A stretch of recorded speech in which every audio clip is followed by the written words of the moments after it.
It started out on Neopets. I think this was back then, when all we had was just dial-up and knockoffs of the Nintendo. I think there was only one Nintendo back then. Then I realized I couldn't access the full features of the website, so I waited until I was 18.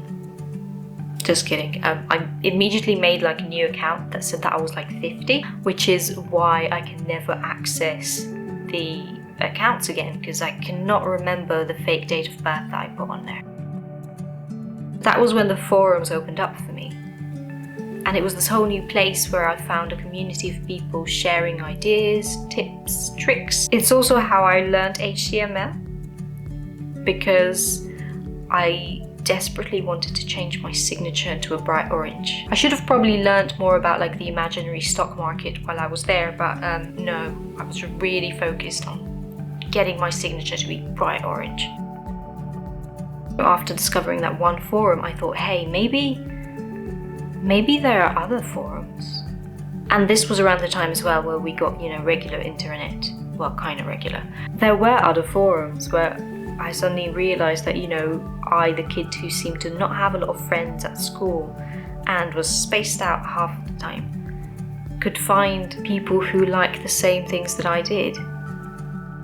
There were forums for everything. And this was before YouTube as well. It was back when we still only had 80 by 80 pixelated icons. And I remember picking out that image, thinking, who do I want to be? This real world that we live in, we're defined by our unchosen circumstances. But there I could be the coolest version of myself. Turns out I was still not very popular online, but at least my incessant knowledge about one particular subject had somewhere to go, and people wouldn't be like, God, you're so weird. They'd be like, hey, you're just as weird as I am. I think this was also about the time that I started learning about fanfiction. Now, I don't read fanfiction, not because I'm against it, but because I have read things that I won't bleach out of my mind. Traumatized. And then I think came LiveJournal and the era of blogging, which you might probably know as where Facebook started, but I saw it more as a kind of home of my own that I could invite people over to. It was full of teenage angst and quizzes and lists and theories about TV shows, but it reminded me a lot of the 80s films that we grew up watching. A lovable group of misfits getting together, defeating trolls. That's, I think, when social media started becoming a thing. MySpace started seeping into reality. People at school started talking about it. That was weird. God, I hope that my account is still not live somewhere. It was very emo. I wasn't allowed to get the fringe or the eyeliner.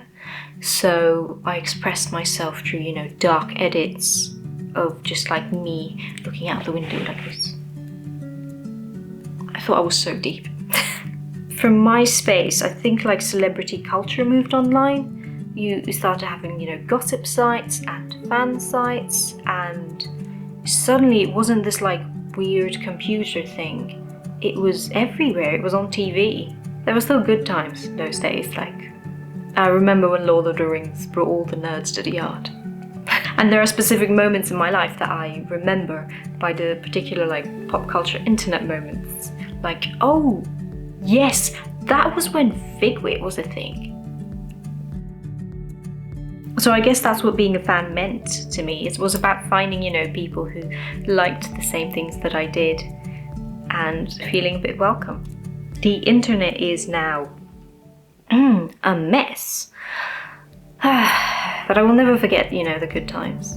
It's funny, I see these people now out there in the real world, millennials, adults, they're thriving. They're running my favorite TV shows, they're writing films, they're walking down the red carpets, they're writing books that will inevitably make me cry. They're making beautiful art, and it just makes me smile. you know, they're experts at their chosen subjects. I can't wait to see what they do next. Eat shit, Jessica, it's carrots. Good times.